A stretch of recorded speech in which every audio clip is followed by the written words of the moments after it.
Bienvenue à tous dans cette vidéo spéciale passage de mousse. La première astuce est d'appuyer fort sur le pied arrière pour faire lever la planche. Plus la mousse est haute et verticale, plus il faut appuyer sur le pied arrière. Si l'on tarde à appuyer sur le pied arrière, la mousse peut nous prendre et ralentir la montée.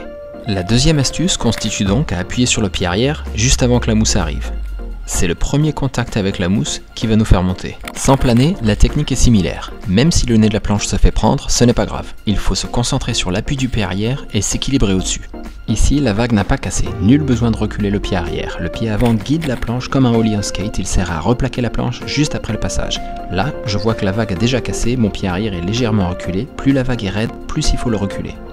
Une autre astuce que j'utilise très souvent, c'est de viser là où la vague a cassé en premier. En théorie, c'est à cet endroit qu'elle perd de son énergie et donc de sa hauteur et de sa puissance.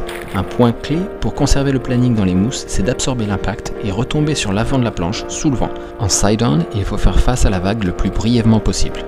Lorsqu'on est pris au water start dans les vagues, il est important de garder la voile le plus haut possible pour que la mousse passe dessous. Et si on a le temps, il est bien évidemment préférable de couler la voile. Ici, j'abats fort pour essayer d'arriver avant que la vague ne ferme. J'hésite à balancer mon matos et au final, je passe tout juste à côté de la partie la plus puissante. Une fois dans l'eau, pour protéger son matos, on peut se mettre debout sur le mât pour faire couler la voile, la garder perpendiculaire à la vague.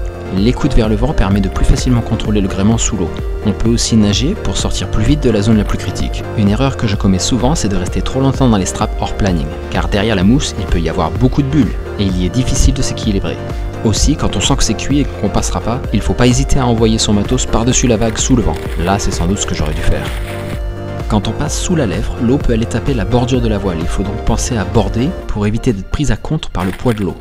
Lorsqu'on tombe en arrière par vent faible, on peut repartir plus vite en attrapant le mât pour redresser la voile plus haut. Avec l'expérience, on pourra aussi tenir la bordure pour sortir de l'eau en quelques secondes.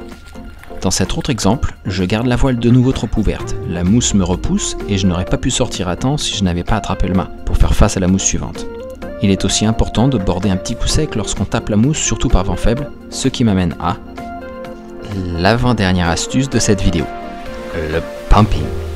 Tout comme il est utile de pomper la voile pour emmagasiner un maximum d'énergie face aux plus grosses mousses, il peut être aussi important de pomper pour attraper la houle au large, ou pire, pour fuir une lèvre qui va nous croquer quand on se fait cuire sur la zone plate dessous la vague, endroit qui est souvent déventé en conditions side-on. Et enfin, la dernière astuce de cette vidéo, quand vous attendez au surf mais que rien ne semble venir, regardez bien à 2 fois avant d'en sortir. Ouais, là, je suis vraiment passé à côté d'un gros surf. Voilà, j'espère que cette vidéo vous a plu. N'hésitez pas à rajouter vos propres astuces ou critiques dans les commentaires. J'ai hâte de vous lire. À très bientôt. Ciao!